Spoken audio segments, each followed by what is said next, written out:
Imagine a world where giants roamed the earth, towering, fearsome beings who shook the ground with every step.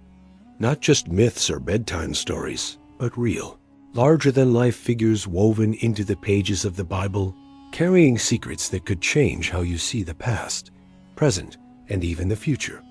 These weren't just tall men. They were the Nephilim, the enigma, and legendary warriors like Goliath, whose stories echo with mystery, rebellion, and divine purpose. In this journey, we'll uncover the shocking truth about these giants, their origins, and why their legacy still matters today. Buckle up, this is no ordinary tale. It's a story of courage, faith, and the battle between good and evil that will leave you questioning everything. The Nephilim, fallen ones who shook the earth. Let's start at the beginning, with a verse that sends chills down your spine. Genesis 6-4 whispers of a time when there were giants in the earth in those days. The Bible calls them Nephilim, mysterious beings born from an unthinkable union between the sons of God and the daughters of men. These weren't just tall people. They were mighty, renowned, and terrifying.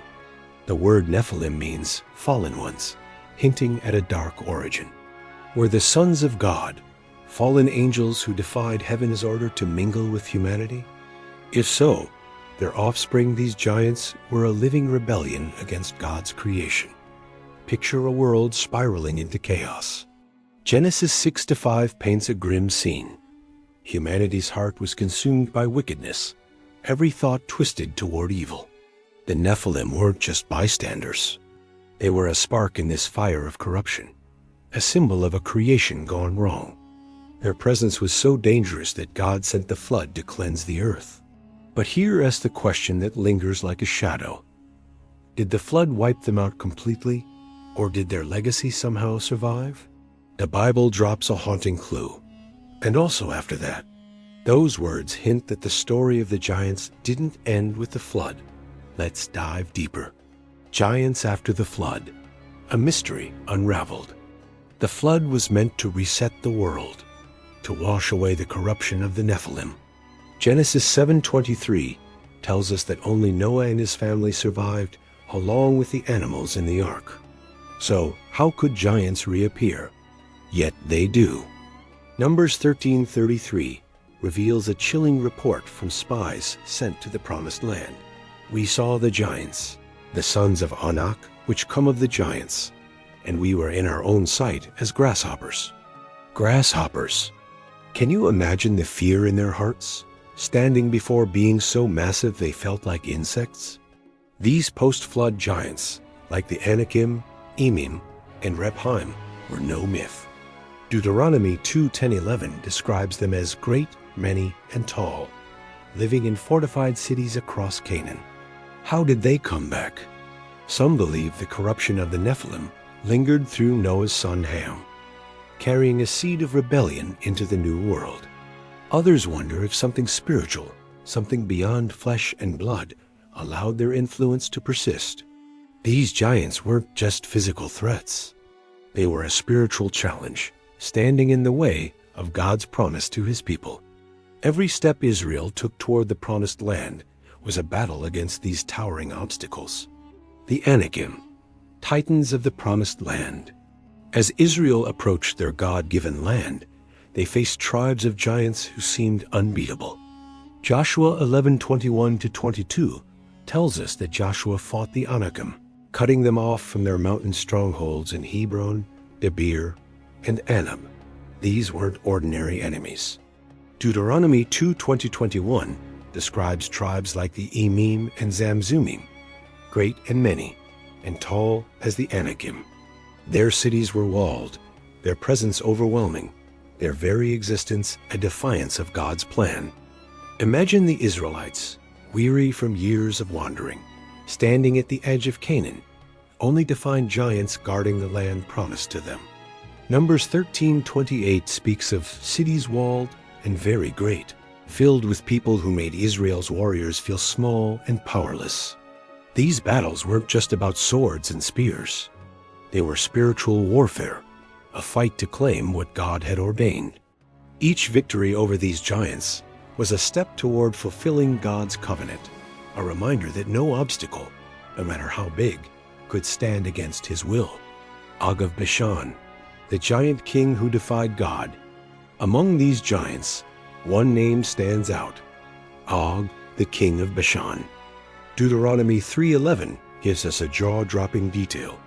His bed was made of iron, measuring 9 cubits long and 4 cubits wide, about 13.5 feet by 6 feet. That's no ordinary bed for an ordinary man.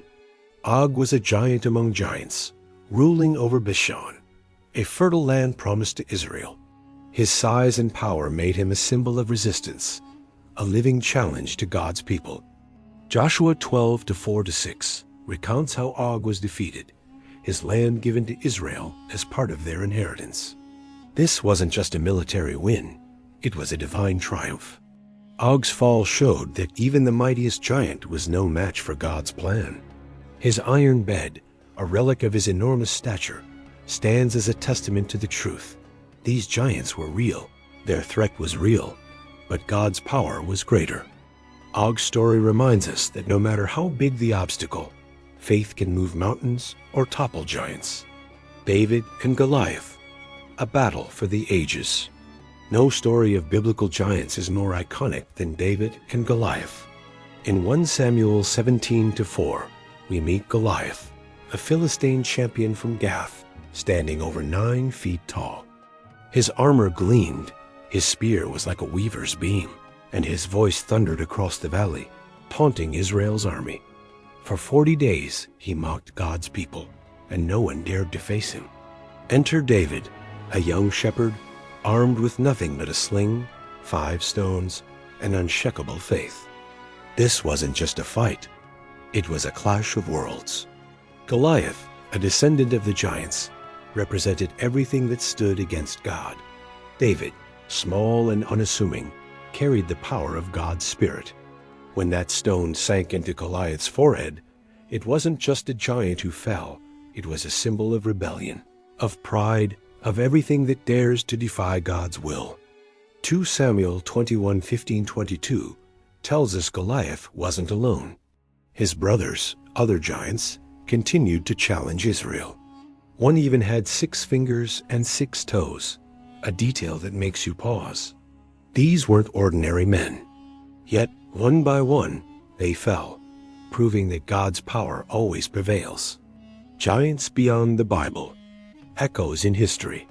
The Bible's giants don't exist in a vacuum.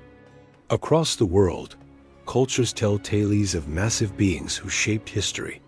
In Greek mythology, the Titans battled the gods. Norse legends speak of the Jotnar, colossal beings at the world's edge. Even Native American stories whisper of giants who once walked the land. Are these just coincidences, or do they point to a shared truth? Could the Nephilim's story echo in these ancient tales? Archaeology adds fuel to the fire. Megalithic structures like Stonehenge, the pyramids, or the ruins of Baalbek raise questions no one can fully answer. How did ancient people move stones weighing tons? Some point to giants, others to lost technology.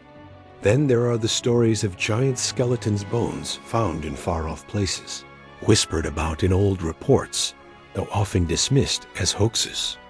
Whether fact or fiction, these clues keep the mystery alive. The Bible says giants were real, but their full story remains just out of reach, hidden in the shadows of history. The fall of the giants, a divine purpose. So, what happened to the giants? Joshua 11:21-22 tells us Joshua destroyed the Anakim, wiping them out from their cities.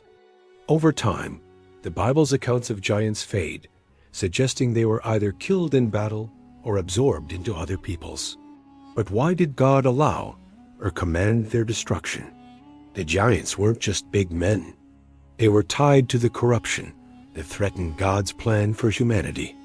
Their defeat was about more than land or power.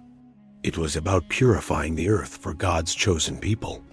Each battle against a giant was a step toward redemption, a declaration that God's will would not be stopped.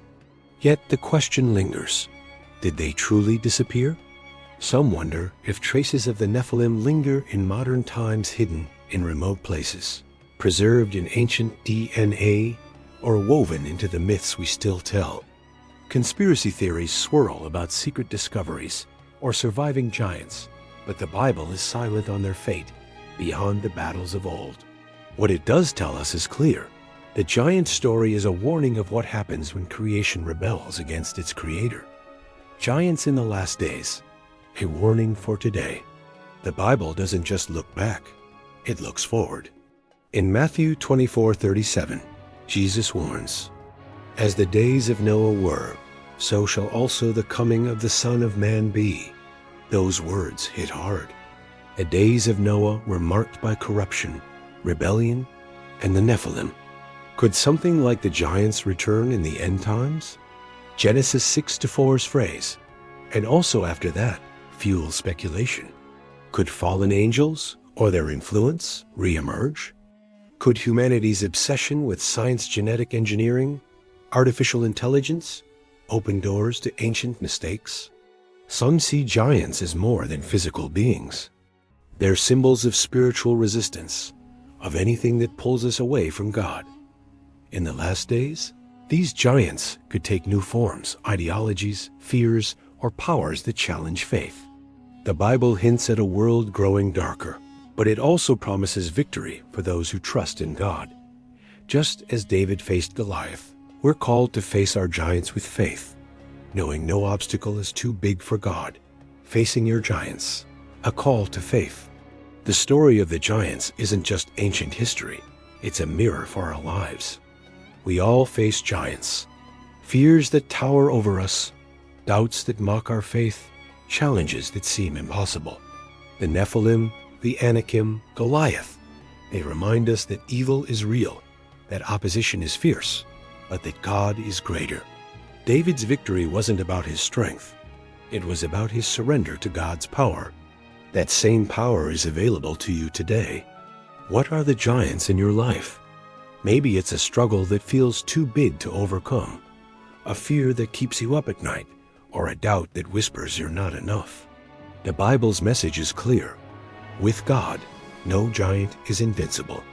Just as he led Israel through battles and gave David his victory, he's ready to fight for you. But it starts with trust, with stepping into the valley armed with faith. A journey worth sharing. This story of giants isn't just a tale to tell, it's a truth to live. The Nephilim, Og, Goliath, they're more than characters in a book. They're a reminder that the battle between good and evil is real, and we're all part of it. I invite you to reflect on this, to share this story with someone who needs to hear it, and to keep exploring the mysteries of the Bible. Subscribe, hit that notification bell, and let's walk this journey of faith together. Because in a world full of giants, God's power is the only thing that never fails.